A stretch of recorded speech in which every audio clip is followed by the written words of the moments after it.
Hey everyone, Oliver Smith here from OMSfitness, and today I want to make a video about the Romanian Deadlift. This is one of my favorite exercises for the glutes and the hamstrings, but it's a bit more on the technical side, so I want to make a video breaking it down and give some pointers and tips. So just to start, I want to show you just 3 proper reps, and then I'll break down how we got there.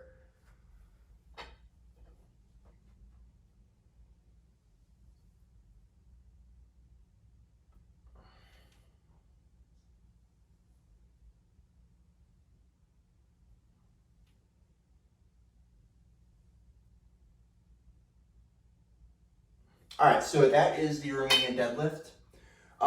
As you might have noticed, or how I like to think about this is a back and forth motion, not an up and down. So when I think of up and down, I think of a squat. You're squatting up and down. For this, it's all about pushing your butt and your hips back. And as a result of that, your torso is going to come forward. You're not bending over, you're pushing your hips back, and as a result of that, your torso is going down. All right, so the setup for this, you want to get a little bit wider than shoulder width apart, or whatever's comfortable for you.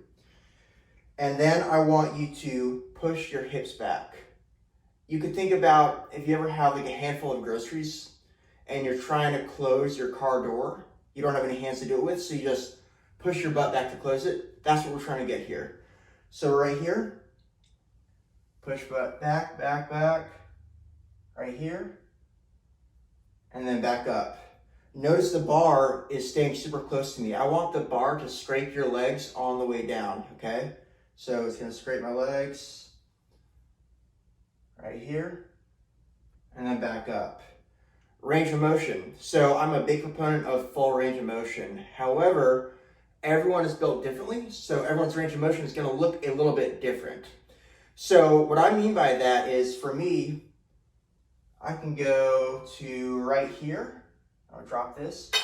Right here, my hamstrings and glutes are fully stretched. I can't go any further. If I did go further, it would just be me rounding my back over, which is not gonna help my hamstrings or glutes, and it could lead to an injury.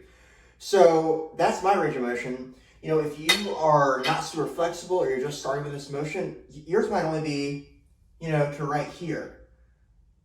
And that's okay. I'd rather you do that than try to compensate and round your back just to get lower.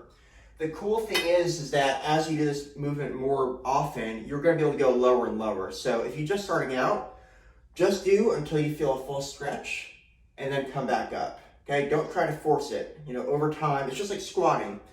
When you first start squatting, you probably can't squat that deep, but over time, you're going to be able to go a little bit lower and a little bit lower. So with this, it's the same thing. This is a really technical movement, so it's going to take a lot of practice. So even doing it with an empty barbell or just a stick, anything like that, is going to be really helpful.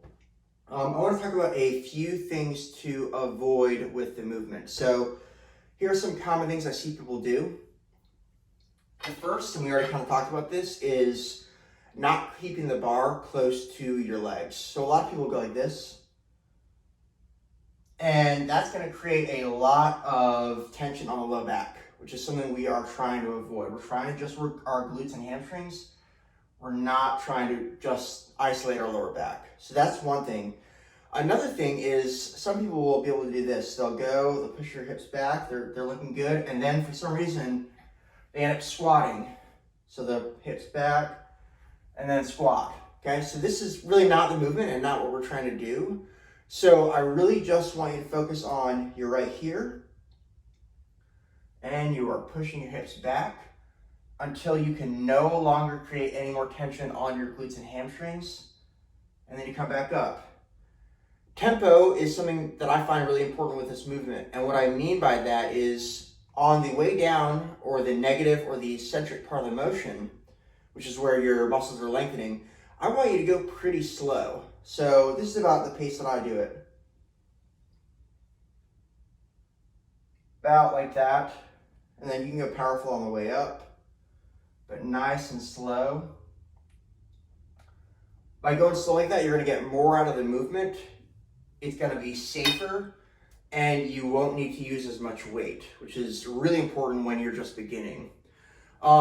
This movement, in my opinion, lends itself better to going a bit heavier and doing lower reps. So I generally keep this in the 5 to 10 rep range. I find that if I go higher than that, I just start feeling it a lot more in my low back, and that's really not the intended purpose of this movement.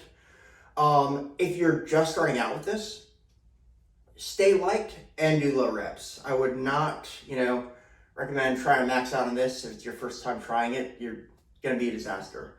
So that would be my advice, is if you have got the movement down, go a little bit heavier and do a little bit lower reps.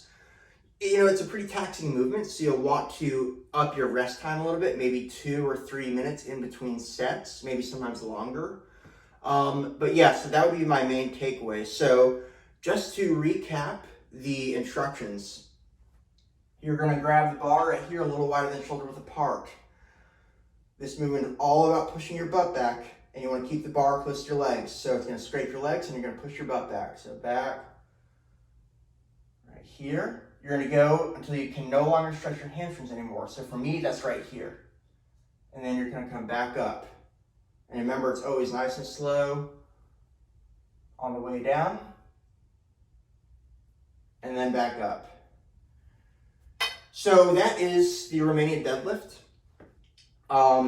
Give it a try. It's a really, really great movement. But like I said, it's technical, so you're gonna need to practice it. I find that practicing it with just like a broomstick or something like that is a great idea. You can also do these with dumbbells, and it's the same exact thing, except you're not really scraping the bar against your legs, but you do want to keep the dumbbells close to you. So that's it. If you have any questions for me or my coaching, check out my website. It's OMS.fitness, no WW, just OMS.fitness. I'm also on Instagram at OSmithFitness, and then I'm also at Facebook. Just search my name, Oliver Smith, or search for OMSfitness. But yeah, please send me questions, and if you want to learn about my coaching, check out my website, and all my packages are on there. All right, guys, take care.